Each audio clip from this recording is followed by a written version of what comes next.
औज़ुबिल्लाहि मिनश्शैतानिर्रजीम बिस्मिल्लाहिर्रहमानिर्रहीम रब्बि ज़िदनी इल्मा। ए अल्लाह मेरे इल्म में इजाफ़ा फरमा। अस्सलाम वालेकुम। आज जब मैं आपसे बात कर रहा हूँ तो तालिबान के अफ़गानिस्तान पर कब्ज़े को 3 रोज़ हो चुके हैं। मैंने कब्ज़े का लफ्ज़ इस्तेमाल किया, दरअसल ये तालिबान की काबुल पर वापसी थी। 20 साल पहले उन्हें जिस तरह से बेदखल किया गया था, आज 20 साल गुज़रने के बाद वो उससे कहीं ज़्यादा शान शौकत और पुरशको अंदाज में काबुल में दाखिल हुए। बड़ा अजीब लगा जब तालिबान ने 15 अगस्त को काबुल में दाखिल हुए। मैंने लिखा कि काश ये 14 अगस्त को दाखिल हो जाते, या मैंने ये कहा कि अगर 15 अगस्त को दाखिल हो भी गए हैं तो ये अपनी फ़तह का दिन 14 अगस्त को मनाया करें कि पाकिस्तान और अफ़गानिस्तान की आज़ादी का दिन एक हो जाए। लेकिन आज जब 3 दिन बाद जज्बात थोड़े से कम हुए हैं तो ये सोचकर मेरी खुशी में और ज़्यादा इजाफ़ा हो गया है कि 14 अगस्त का दिन तो हम खुशी मनाते ही हैं, अब हम 15 अगस्त को भी खुशी मनाया करेंगे। गोया कि पहले जो खुशी 1 रोज़ा थी अब वो 2 रोज़ा हो जाएगी। अफ़गानिस्तान की सरज़मीन बड़ी ताकतों के लिए हमेशा एक शिकारगाह की हैसियत रही। इस पे बरतानिया ने भी कब्ज़े की कोशिश की, और बरतानिया तो हालिया दौर की बात है, आज से हज़ारों साल पहले सिकंदर आज़म भी इस सरज़मीन से गुज़रा और फ़ाते भी गुज़रे। लेकिन फिर बरतानिया ने मुहिम जोई की और उस मुहिम जोई का नतीजा ये निकला कि एक बरतानवी सिपाही के सिवा सारी फ़ौज उस मार्के में काम आ गई। फिर रूस ने भी किस्मत आजमाई की। उसका ख्याल था कि पहले अफ़गानिस्तान में दाखिल होऊंगा, यहाँ से बढ़ता हुआ पाकिस्तान की सरज़मीन को रौंदता हुआ गर्म पानियों तक रसाई हासिल कर लूँगा। मगर उस वक्त चूँकि अमेरिका भी खेल का एक बड़ा खिलाड़ी था तो उसने रूस की एक न चलने दी। 10 साल के अंदर रूस को शिकस्त फ़ाश से 2-4 कर दिया, और शिकस्त भी ऐसी कि पहले रूस को शिकस्त हुई और फिर उसके हिस्से बखरे हो गए। कितने हिस्से बखरे हुए कि वो 15 मुल्कों में बट गया। आधा मशरक़ी यूरोप रूस के कब्ज़े में था, उस पे से भी उसका कब्ज़ा ख़त्म हो गया। जर्मनी जो 2 टुकड़े था वो एक हो गया। पोलैंड, हंगरी, चेकोस्लोवाकिया, यूगोस्लाविया, ये सब रूस के तसल्लुत से निकल गए। रूस के अंजाम को देखते हुए अमेरिका ने भी समझा कि अब ये वक्त है कि मैं भी अफ़गानिस्तान पर दावा बोलूं और यहाँ पे कब्ज़ा करूं। अब अफ़गानिस्तान एक ऐसी सरज़मीन है कि जहाँ पे बैठ के एक तरफ तो रूस पे नज़र रखी जाएगी, दूसरी तरफ चीन पे, तीसरी तरफ पाकिस्तान पे, चौथी तरफ ईरान पे, और भारत पे भी दूर से नज़र जमाई रखना आसान हो जाता है। तो अफ़गानिस्तान की सरज़मीन अमेरिका के लिए भी बहुत पुरकशिश और तरगीब का हामिल थी। अमेरिका ने भी चाहा कि मैं इस सरज़मीन पर कब्ज़ा कर लूँ और इस कब्ज़े के ज़रिए अपने इक़्तिदार को पूरी दुनिया पे कायम कर लूँ। जैसे वो अपनी कार्टून मूवीज़ में दिखाते हैं कि एक करैक्टर उठता है और या वो सारी दुनिया पे कब्ज़ा करने की कोशिश करता है या वो सारी दुनिया को बचाता है। तो वो बच्चे जो ये कार्टून देख देख के बड़े हुए थे, अब जब वो बड़े हो गए तो उन्होंने कहा कि अफ़गानिस्तान आसान जगह है, यहाँ पे कब्ज़ा करते हैं और कार्टूनों की दुनिया की तरह हम भी दुनिया पर कब्ज़ा कर लेते हैं। अब जब अफ़गानों से उन्हें सामना करना पड़ा तो शायद छठी का दूध कहेंगे या नानी कहेंगे या कुछ और कह लें, उन्हें बहुत जल्द वो सब कुछ याद आना शुरू हो गया। यहाँ तक कि 2015 तक उसे अंदाज़ा हो चुका था कि इस कंबल को छोड़ना होगा। ये और बात है कि कंबल ने मज़ीद 5 साल उसे दबोचे रखा कि अमेरिका चाहता था मैं अपनी शराइत पे यहाँ से निकलूँ, मगर अफ़गान चाहते थे कि ये हमारी शराइत पे यहाँ से जाए। 4 साल तक मुज़ाकरात के दौर होते रहे। वो अमेरिका जो 2015 में शिकस्त तस्लीम कर चुका था, उसको महफूज रास्ता देखने के लिए, उसको इज़्ज़त से बाहर निकलने के लिए अफ़गानों ने उसको जी भर के रगेदा और रगेदते रगेदते उसकी वो हालत कर दी कि जब वो अफ़गानिस्तान से निकला तो उसने पलट कर भी नहीं देखा कि वो जिनके साथ मैं खेलता रहूँ 20 साल तक, जो मेरे लिए दुनिया का हर ज़िल्लत आमेज़ काम करते रहे, उनका क्या हाल हो गया है। आपने देखा ही होगा कि वो जहाज़ों में किस तरह बेचारे भर भर के गए हैं, क्योंकि उन्हें पता था कि अगर अभी ना निकले तो जो हमारे जराइम हैं वो इतने काफ़ी हैं कि हम और हमारे ख़ानदानों के लिए ज़िल्लत, रसवाई और दायमी अजियत का बाइस होंगे। कुछ ने तो अपने साथ वो फ़ाइलें भी पकड़ी हुई थी जिनमें उनकी खिदमात और उनके कारनामे दर्ज थे। अब सोचें यही फ़ाइलें अगर तालिबान के हवाले चढ़ जाती तो उनका और अमेरिका का क्या हश्र होता।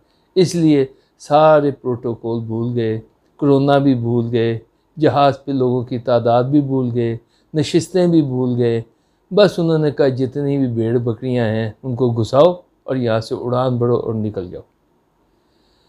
अब अफ़गानिस्तान के अंदर काबुल के ऊपर तालिबान का कब्ज़ा भी दुनिया को हैरत में डाले हुए है।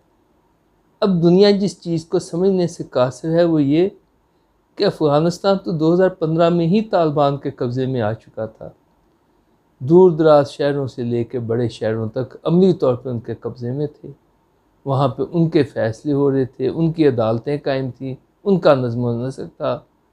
और अफ़गान अवाम की भारी अक्सरियत का आप इससे अंदाज़ा लगाएं कि तालिबान के सामने एक शख्स भी आकर खड़ा नहीं हुआ, ना अफ़गान की नाम नहाद फ़ौज, ना वहाँ के सरकारी मुलाजमीन, ना कोई और।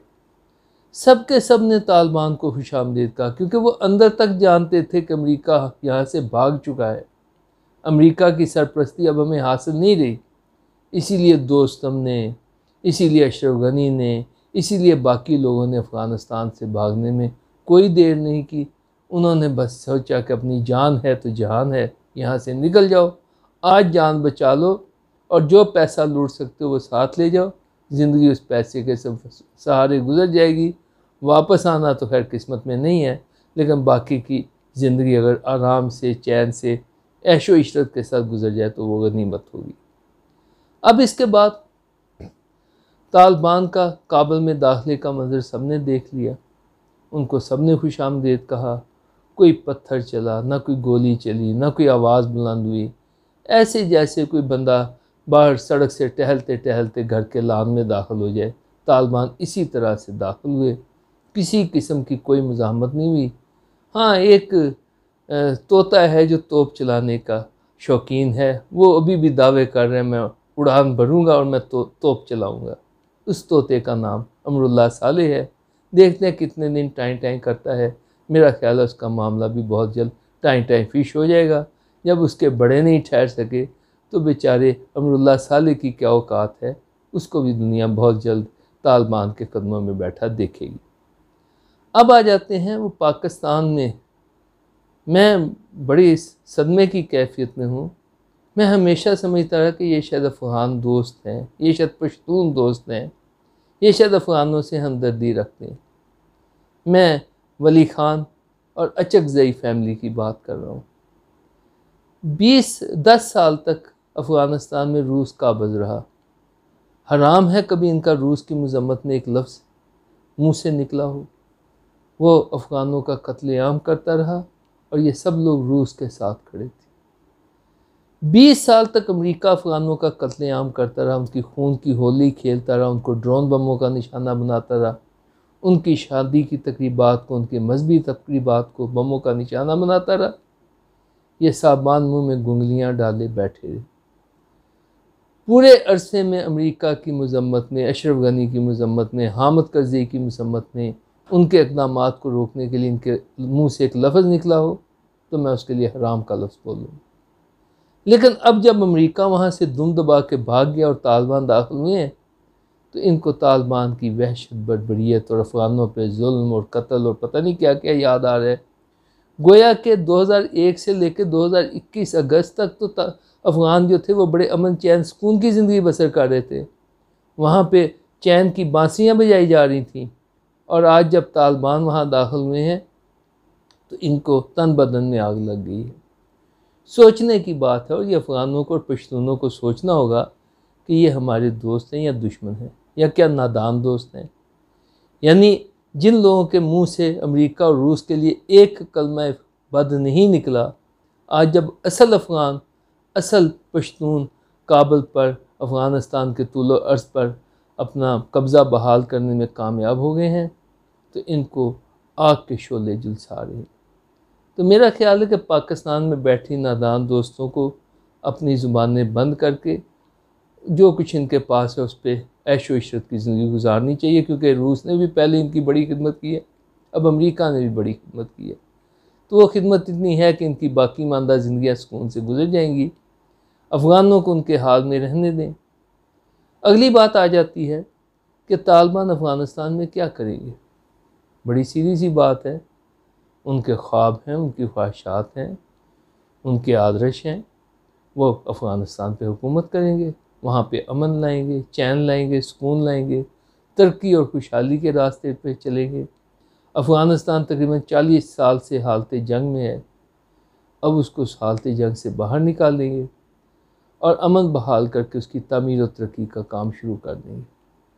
एक नसीहत मैं तालिबान को करना चाहता हूँ, अगर वो समझें कि ये उन्हें ज़रूरत है, वेल उनमें ख़ुद बहुत बड़े अक्ल दाना लोग हैं, इतनी बड़ी जंग जीती है, वो ये है कि अपनी तामीर और तरक्की के अमल के लिए दो लोगों की तरफ, दो मुल्कों की तरफ बिल्कुल ना देखें, बल्कि मैं कुछ और भी कहूँगा, एक अमेरिका, एक रूस, एक बरतानिया।